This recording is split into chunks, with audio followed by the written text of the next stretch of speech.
Assalamualaikum warahmatullahi wabarakatuh.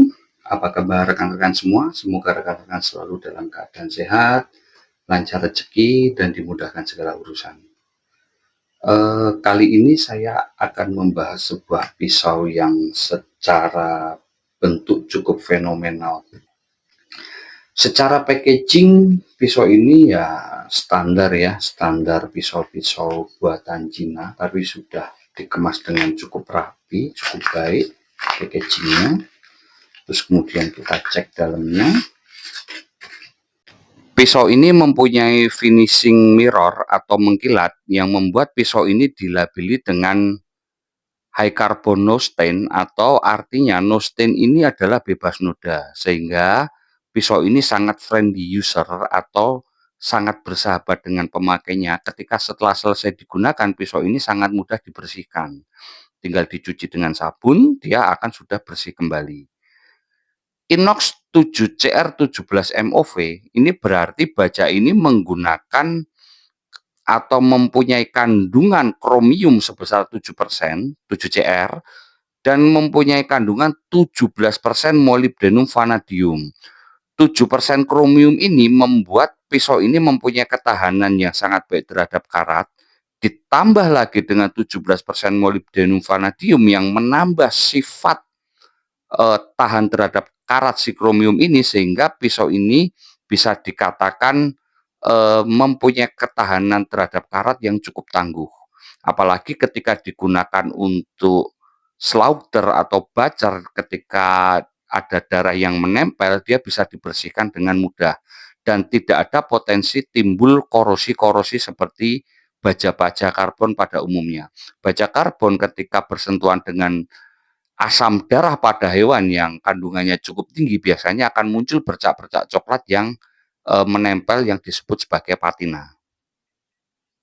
Pisau ini masih factory age atau masih bawaan pabrik. Secara ketajaman juga belum saya uji, tapi ini benar-benar standar pabrik yang belum saya apa-apakan. Kita akan coba tes. Kita tes menggunakan kertas tipis atau kertas faktur. Ya. Kenapa saya lebih suka menggunakan kertas tipis? Karena kertas yang tipis, kalau pisau yang tidak mempunyai ketajaman yang baik, si kertas ini pasti akan langsung robek.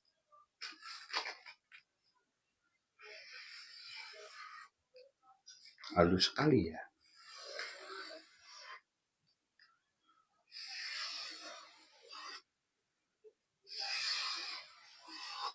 Saya cukup surprise ya dengan mata bilah pisau yang masih standar pabrik ini.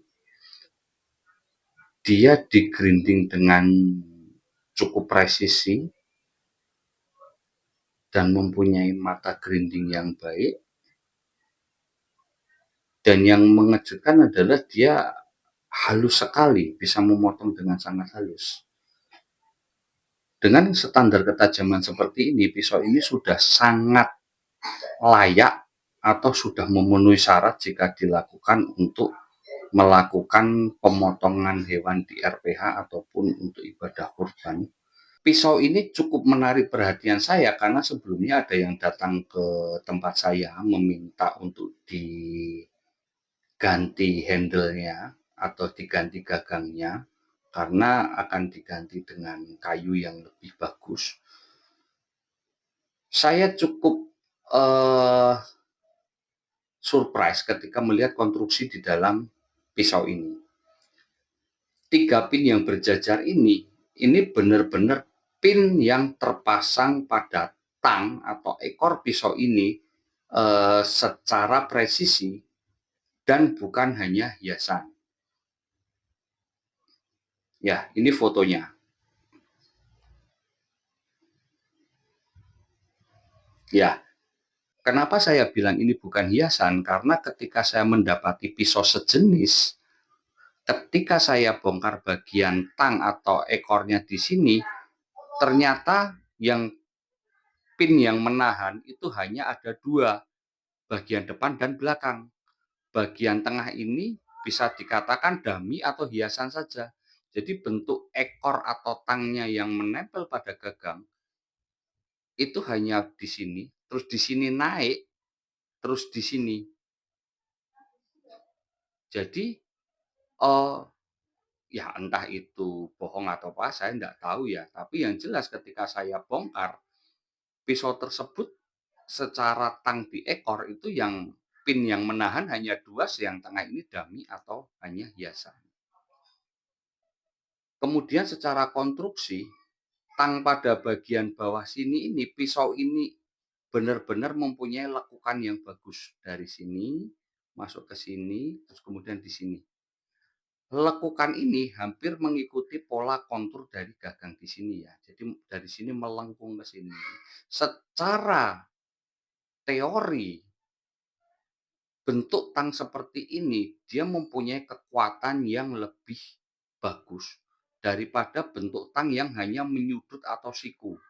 Dengan mengikuti bentuk lengkungan pada gagang di sini pada ekornya, berarti pisau ini mempunyai daya tahan terhadap stres yang baik atau stres terhadap tekanan yang baik, sehingga meminimalisir terjadinya patah pada pisau ini. Karena saya pernah menemui pisau yang pinnya hanya 2 itu patah pada bagian sini, tangnya ini patah karena ternyata dia sistem desain dari ekor pisaunya itu benar-benar siku, tidak melengkung. Siku otomatis secara konstruksi ketika menerima beban atau tekanan akan mempunyai tingkat stres yang cukup tinggi. Secara ergonomi, pisau ini pas kalau di genggaman ya. Oh ya, pisau ini mempunyai panjang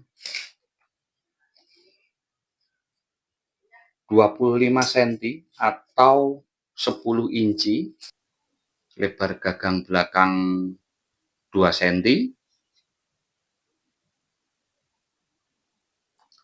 lebar gagang depan 2 cm,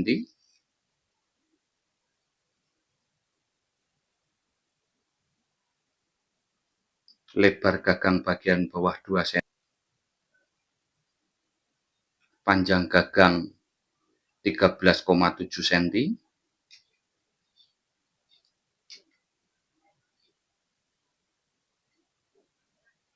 panjang grip 9,5 cm,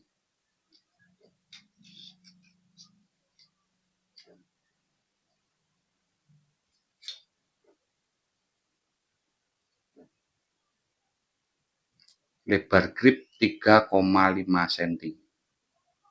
Ada fakta menarik tentang pisau model seperti ini yang memakai gagang kayu yang saya temui, yang mungkin tidak dibahas oleh reviewer-reviewer lain. Ini berdasarkan riset, berdasarkan apa yang saya temui, dan berdasarkan pengalaman saya selama memegang atau menganalisa pisau-pisau dengan produksi yang menggunakan gagang kayu seperti ini.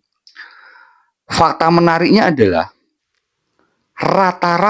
rata-rata pisau yang saya temui mempunyai bending atau sedikit lengkungan yang tidak simetris antara gagang di sini dengan punggung pisau.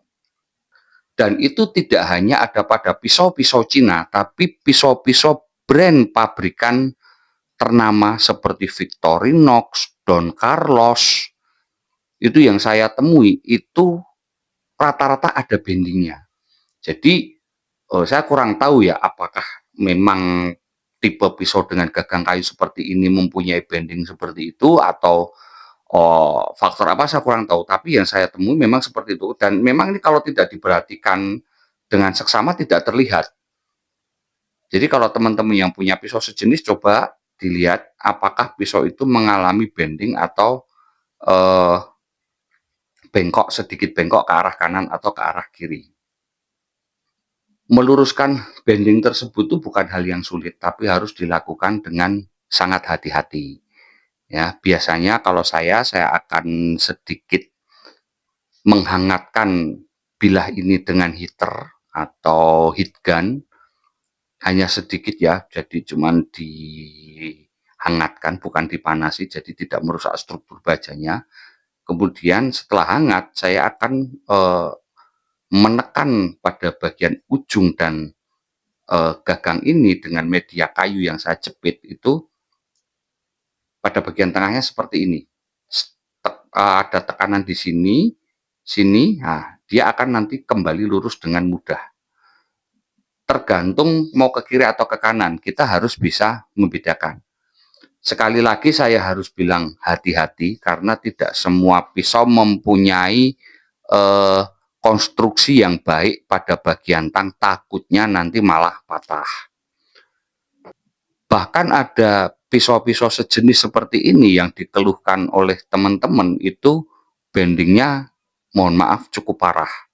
Saya tidak menyebut merek, namun nanti teman-teman bisa putuskan atau simpulkan sendiri ketika melihat pisau teman-teman masing-masing apakah memang itu terjadi pada pisau teman-teman atau tidak. Oke teman-teman, berikut sekilas review mengenai pisau Edge Pro ini.